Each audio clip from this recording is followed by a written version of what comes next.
So in this video, I'm going to be showing you guys how to achieve this look right here. We're pretty much done. Painters are coming in within the next hour. What they're going to do, we put all this 1/8 inch MDF sheet on the wall. It's kind of this modern look. So you got these gaps going everywhere. They kind of taper off in some directions. This is what this designer wanted. Different colored panels. All these little pieces up here. I mean, it looks exactly like her drawing. So she's coming too. I think she's going to be real happy.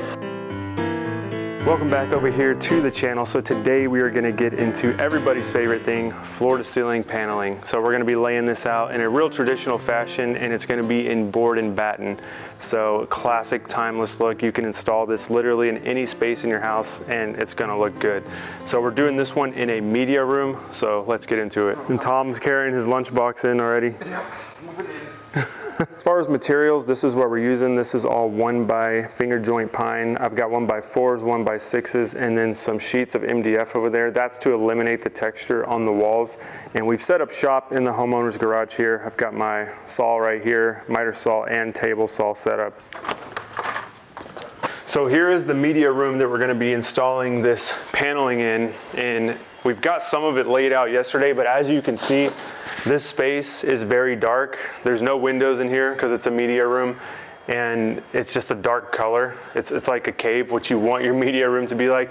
Not the best for working though. So we laid some of this out, but this should change everything. So this is our new Voltarex. We snagged this. This is like 19,000 lumens, and it's a balloon light. So I've actually already tried this out in my garage, and it looks pretty sweet. So it's gonna have this kind of diffused effect. So when we turn this on, we can illuminate this whole space and it'll be awesome. We'll be able to actually see our pencil lines on the wall and see all of our layout. Comes with a tripod and the light, of course. So when you get the unit, it's gonna come with this ring right here, and that's where you can hook it on to stuff and let it hang. You can set up multiple of these if you're in a giant workspace, and this would have been awesome for that tavern project that we did because it was the same situation. Extremely dark, no windows. We could have had these hanging all over the place. Plug it in. Oh yeah. You might have to adjust your camera settings because this place is lit now. So if you look around, you can see this space is completely illuminated now. You can probably see more of our marks. But what I like to do, I don't like to have lights with me like eye level, so the tripod is awesome. I could raise it up and we'll have more of an overhead, really soft, diffused light so that it looks like daylight in here now. You'll notice too, you can hear that little fan. This is why they call it a balloon light, because it's getting puffed full of air. So versus like I have my Milwaukee light, like my job site light, but it's kind of like a spotlight. It's not really diffused. So having this balloon kind of air up and diffuse all the light, you really need one light for this entire space. So I could put this in the middle here, raise it up, and I think we are ready to do some trim work in this room. That's freaking sweet right there. Okay, so when you're doing paneling, you kind of need to determine the layout of it, of course. So a couple things to consider in this space. You're gonna have these sconces. These are not moving. These were already placed. So these were just, we're gonna have to go with these as far as design. So you can see these lines right here. We have this marker going around. So we're gonna center this sconce in a panel. Then here we have a narrower panel. And the reason for that is because we're gonna make that same panel size here for this sconce. So this whole panel setup right here is based off that one. So you might think, well, that's kind of odd to have a narrower panel here, and that is a good point. But if you look across the room, that door kind of breaks up the paneling too. So these will kind of be like a mirror image of each other. So then we have this panel, and then what's left over here, we just split the difference. So anytime you're doing this kind of panel work, you're gonna have to play and manipulate things to make them fit with your style, unless you have an architect draw this from the ground up and it's all intentional from day one. you know, you're gonna just have to play with the numbers and set parameters.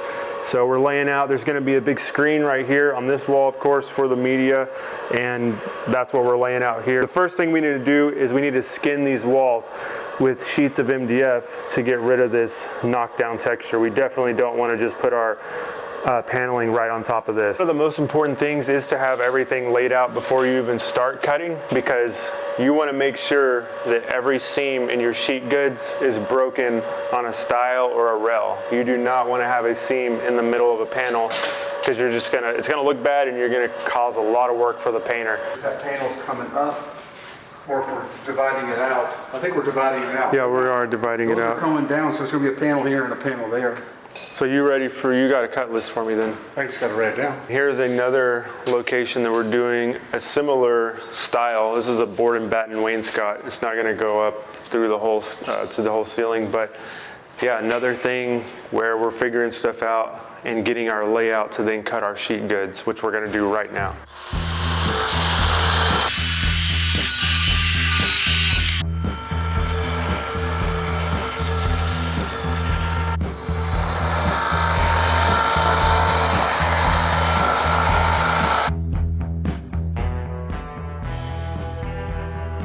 So once I get all of my sheet goods cut to size for our specific panel dimensions, we'll bring them into the room and start getting them installed. Now, one thing I learned from Tom, who's a master carpenter, he's been doing this longer than I've been alive, is to do this method here, where you just put these gobs on the back of your sheet goods. So I used to do this where I would put like an X or just a bunch of squiggle lines with my adhesive, but he told me to try it like this, and I gotta say, it has been a game changer. This is the first installation that I've tried it on, and it creates kind of this suction kind of technique, how it goes on the wall and just really grabs the wall.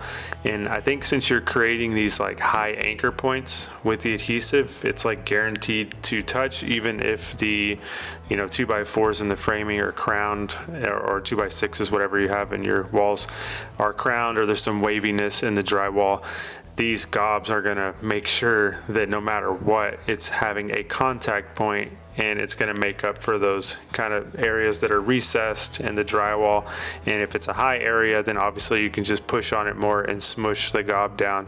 But it seemed to be a really solid install for these sheet goods for us. So I highly recommend doing that gob method. If you haven't tried it yet, give it a shot. This is kind of a unique situation as well, because instead of treating these as like two separate walls, we decided to treat this as one panel. So the panel actually will fold, and we did a miter fold with glue and then this painter's tape. So you can see here, that is our outside corner, and that looks beautiful. So it's just 1/8 inch cut out of 22.5 to create this 45, and there is a nice joint ready for a little bit of sanding from the painters, but that looks really good. This is where we're at in this stage of the process, and you can see it's all kind of this crazy pattern, but again, none of that's gonna matter.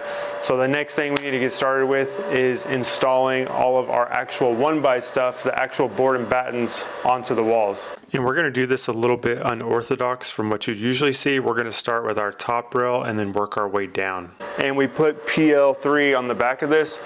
We have a ton of mechanical stuff going on in this wall. Water heater, a giant water heater about right here, gas lines, just all, you name it. There's like water lines in this wall, it's crazy. So we're gonna use short nails so we don't penetrate any of that stuff, and the PL to help hold it.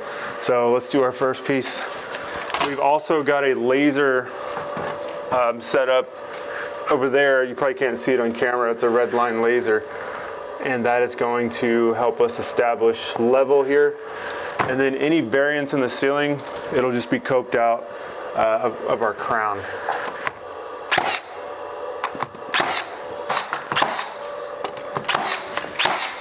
We had an interesting issue over here above these doors because the room above them was not big enough for a panel and was too big for our casing to fill it in.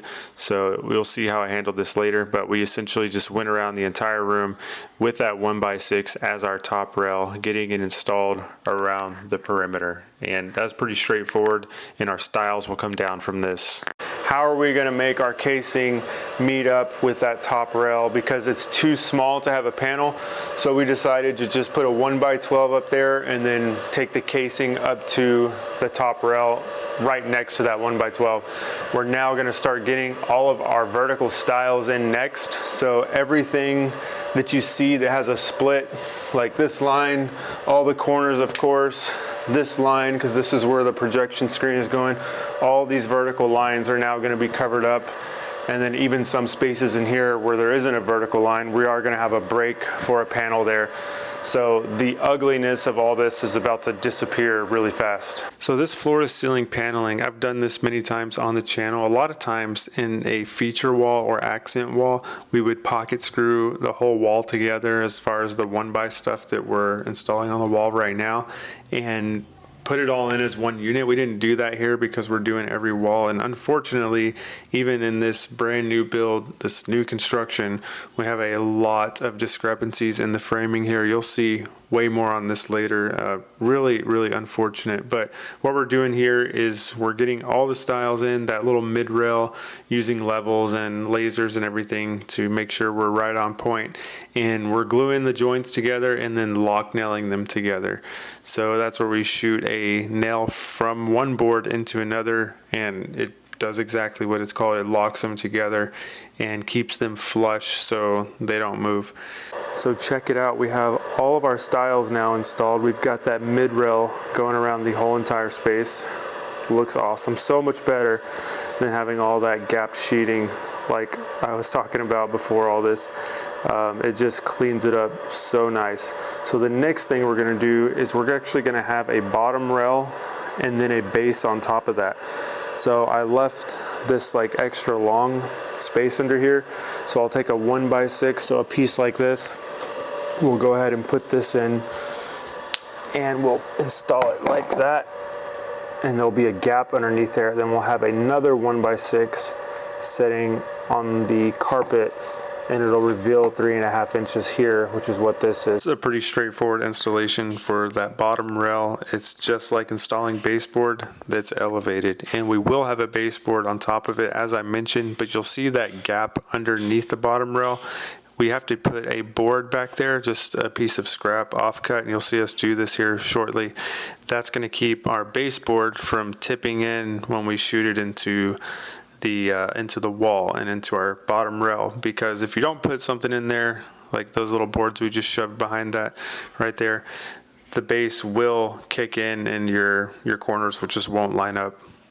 So we're running into a bit of an issue here. You can see at the top right of this wall, it's very close to the ceiling, but as we move to the left, it's very far from the ceiling.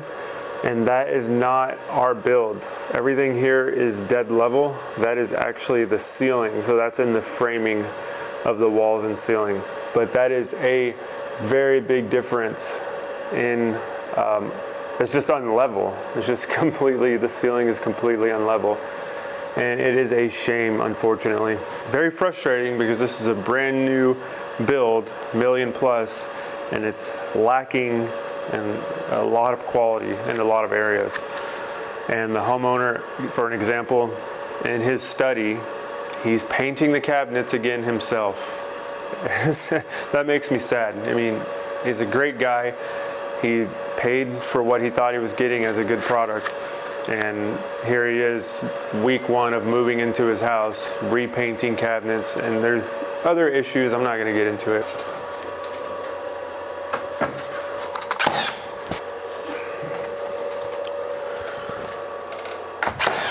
So basically what we're doing is we're taking a 1x6, putting it right in line flush with the 1x6 that we currently have. And then I've got a 1x4 right here. It's a 3.5 inch block. And we're gonna let this follow the ceiling. I'm gonna use this as a guide and then follow with my pencil.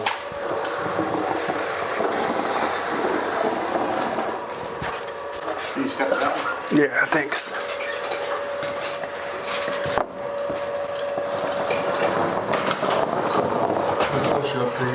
So you can see my line there, very tight on this side, and then look how much that grows when you get to the other end. I mean, that, it is what it is.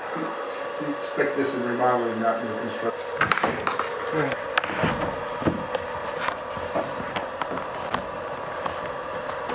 You think? Yeah, I mean, we've got our 3.5 inch reveal here. I don't hear it. Why is that? Yeah, I do. That's just the wrong mark. Yeah, there's a couple lines over there. Okay, yeah, that was coming down from the ceiling. That's our 3.5. You want to double check? You got it taped? Yeah, I've got 3.5. 3.5. Yeah. We're game.